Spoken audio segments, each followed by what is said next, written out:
Hello student, आज का हमारा टॉपिक है chemical activity of 15 group element. तो 15 ग्रुप के एलिमेंट कौन कौन से हैं? Nitrogen, phosphorus, arsenic, antimony and bismuth. तो सबसे पहले इसकी रिएक्टिविटी हम हाइड्रोजन के साथ देखेंगे कि नाइट्रोजन फैमिली के जो एलिमेंट है, जब हाइड्रोजन के साथ इनको ट्रीट किया जाता है तो क्या होता है। तो जब इनको हाइड्रोजन के साथ ट्रीट किया जाता है इन एलिमेंट्स को, तो ये EH3 टाइप के हाइड्राइड बनाते हैं। जो हाइड्रोजन के साथ ट्रीट करते हैं तो वो क्या देते हैं हमें? हाइड्राइड्स। तो वो किस टाइप के हैं? EH3। EH3 में क्या आता है? जैसे नाइट्रोजन क्या बनाएगा? NH3, phosphorus EH3, arsenic AsH3, उस तरह एंटीमनी SbH3 एंड बिसुमिथ BiH3। तो ये इस टाइप के हाइड्राइड्स बनाता है। तो इसमें सबसे पहले हम देखेंगे कि स्टेबिलिटी, कि ये वाले हाइड्राइड्स की स्टेबिलिटी किस तरह से है।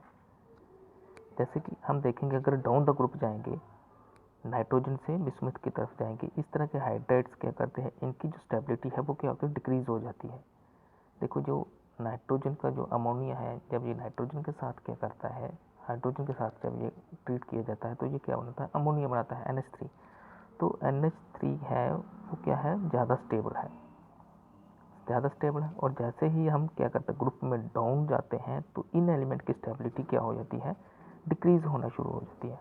तो वो क्या रीज़न क्या है कि जैसे हम डाउन द ग्रुप जाएंगे तो नंबर ऑफ शेल्स क्या होते हैं? बढ़ते जाते हैं, साइज लार्ज हो जाता है। तो उस वजह से क्या हो जाता है, इनका साइज लार्ज होने की वजह से इनको ब्रेक डाउन इनके जो बाउंड से जल्दी किए जा सकते हैं, उसकी वजह से इनकी स्टेबिलिटी क्या होती है? डाउन द ग्रुप क्या होती है? इनकी स्टेबिलिटी डिक्रीज हो जाती है इस ग्रुप के एलिमेंट्स की। उसके बाद अगर हम देखें रिड्यूसिंग करेक्टर मीन की लॉस ऑफ हाइड्रोजन। तो रिड्यूसिंग करेक्टर जस्ट अपोजिट है कि जो सबसे लास्ट वाला एलिमेंट बिसुमिथ है, इसके जो हाइड्राइड है, इनका रिड्यूसिंग करेक्टर क्या होता है? बहुत स्ट्रांग होता है। लेकिन जो अमोनिया है NH3, उसका रिड्यूसिंग करेक्टर क्या होता है? मिल्ड होता है, वीक होता है। ठीक है, इनकी हाइड्रोजन को लॉस करने की कैपेसिटी जो बिसुमिथ की है वो ज़्यादा है एज कम्पेयर टू अमोनिया। ठीक है, तो अगर हम यहाँ से इसको उल्टा करके देखें तो नाइट्रोजन से, अमोनिया से जब हम इस तरफ आएंगे तो इनका जो रिड्यूसिंग करेक्टर क्या होता है? डाउन द ग्रुप क्या होता है? इंक्रीज होता है। रिड्यूसिंग करेक्टर अगर डाउन द ग्रुप करें तो क्या होता है? इंक्रीज होता है। उसी टाइम पे अगर हम देखें इनका बेसिक करेक्टर भी just opposite to the reducing character. कितना बेसिक है? हमें पता है कि नाइट्रोजन और फास्फोरस के बाद जितने भी एलिमेंट्स हैं वो क्या है? मेटालिक करेक्टर शो करना शुरू कर देते हैं। उस वजह से ये क्या करते हैं? बेसिक करेक्टर ज़्यादा शो करते हैं। जब ये हम डाउन द ग्रुप जाए तो इनकी बेसिसिटी अगर हम देखें डाउन द ग्रुप, वो क्या आती जाती है? डिक्रीज होती है। ठीक है, तो रिड्यूसिंग करेक्टर मीन्स की acidic character and this is the basic character. अगर हम नाइट्रोजन फैमिली के ट्रीटमेंट ऑक्सीजन के साथ करवाएं तब क्या होता है? तब वहाँ पे ऑक्साइड बनते हैं, दो तरह के, 2 टाइप्स के ऑक्साइड बनते हैं, E2O3 एंड E2O5। तो इसकी हम एग्जांपल लेते हैं नाइट्रोजन की, N2O3 एंड N2O5। तो इसमें अगर हम देखें, अगर हम इन दोनों में को वाटर के साथ ट्रीट करें तो ये क्या बनाते हैं? दोनों क्या देते हैं हमें? एसिड की फॉर्मेशन देते हैं। तो अगर हम देखें कि डाउन द ग्रुप, अगर हम इसको एक्सपेरिमेंटल देखें, डाउन द ग्रुप जब जाते हैं तो इनकी जो रिएक्टिविटी है वो क्या हो जाती है? डिक्रीज होना शुरू हो जाती है। रिएक्टिविटी क्या होती है? डिक्रीज होना शुरू हो जाती है डाउन द ग्रुप। मीन्स कि क्या होगा? अगर हम डाउन द ग्रुप देखेंगे तो इनका जो एसिडिक करेक्टर है वो क्या होता है? डिक्रीज होता जाता है। जैसे हम किसकी एग्जांपल लेते हैं? E2O3 टाइप की एग्जांपल लें तो E2O3 के जो नाइट्रोजन और फास्फोरस हैं, नाइट्रोजन एंड फास्फोरस, ये क्या बनाते हैं? एसिडिक बनाते हैं या एसिड्स बनाते हैं। लेकिन अगर हम बात करें कि इसकी आर्सेनिक, एंटीमनी, बिस्मुथ की बात करें तो ये क्या करते हैं? बेसिसिटी ज़्यादा शो करते हैं कि डाउन द ग्रुप क्या होता है? एसिड करेक्टर क्या होता है? डिक्रीज होना शुरू हो जाता है। डाउन डाउन द ग्रुप क्या होता है, एसिडिक करेक्टर क्या हो जाता है इन एलिमेंट्स का, ऑक्साइड फॉर्म में क्या होता है, डिक्रीज हो जाता है। अच्छा, नेक्स्ट है हमारा रिएक्शन विद हैलोजन।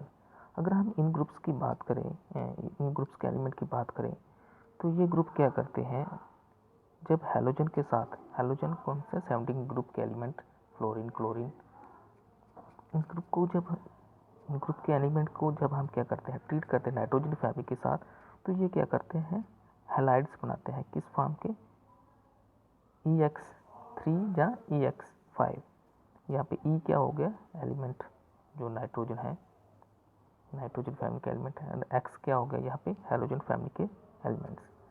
तो ये दो तरह के हमें एलिमेंट्स देते हैं, EX कंपाउंड देते हैं, EX3 हैलाइड्स और EX5 हैलाइड। अब देखो यहाँ पे नाइट्रोजन नॉट फॉर्म EX5, बोलते कि नाइट्रोजन के बीच EX5 नहीं बनता है, नाइट्रोजन NF5 नहीं बना सकता। तो इसका रीज़न क्या है, क्योंकि नाइट्रोजन के पास डी ऑर्बिटल एब्सेंट होती है, डी ऑर्बिटल एब्सेंट है, क्योंकि नाइट्रोजन का अगर हम देखें 1s2 2s2 और 2p कितना 3 आता है, तो इसमें इसके बाद डी ऑर्बिटल नहीं है, इसके पास नाइट्रोजन के पास डी ऑर्बिटल नहीं है, उसकी वजह से ये EX5 टाइप कंपाउंड्स नहीं बना सकता। फिर नेक्स्ट क्या है, पेंटाहेलाइड्स आर मोर कोवलेंट देन ट्राईहेलाइड। बोलते कि पेंटाहेलाइड्स होते हैं, ये जो पेंटाहेलाइड हैं EXE5 कंपाउंड, ये ज़्यादा स्टेबल होते हैं as comparison to EX3, stable not covalent होते हैं, इनकी पेंटाहेलाइड ज़्यादा कोवलेंट होते हैं किसके कंपैरिजन टू ट्राईहेलाइड। तो उसका रीज़न क्या है, रीज़न क्या है कि जो पेंटाहेलाइड्स होते हैं, पेंटाहेलाइड्स होते हैं वो किसके पास, नाइट्रोजन के बाद के एलिमेंट के बीच बनते हैं। नाइट्रोजन के बाद क्या आता है, फास्फोरस, आर्सेनिक, बिसुमित, वो क्या बनाते हैं, पेंटाहेलाइड्स बनाते हैं। तो पेंटाहेलाइड बनाने के लिए क्या, एस ऑर्बिटल भी पार्टिसिपेट करती है, पी ऑर्बिटल भी पार्टिसिपेट करती है और साथ में डी ऑर्बिटल भी पार्टिसिपेट कर जाती है। तो हम देखेंगे एस और पी दोनों पार्टिसिपेट कर रहे हैं, लेकिन ट्राईहेलाइड में सिर्फ पी ही पार्टिसिपेट करती है। ट्राईहेलाइड में अगर देखें तो पी ऑर्बिटल ही पार्टिसिपेट करती है बॉन्ड फॉर्मेशन में, कोवलेंट बॉन्ड फॉर्मेशन, लेकिन पेंटाहेलाइड में एस और पी दोनों इन्वॉल्व हो रही है।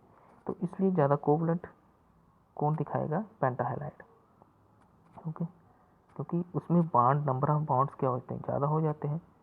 तो इसमें ट्राईहेलाइड में ओनली पी ऑर्बिटल के बॉन्ड ही पार्टिसिपेट करेंगे, यहाँ पे एस एंड पी दोनों पार्टिसिपेट करके करेंगे, इसलिए पेंटाहेलाइड क्या है, ज़्यादा कोवलेंट नेचर है।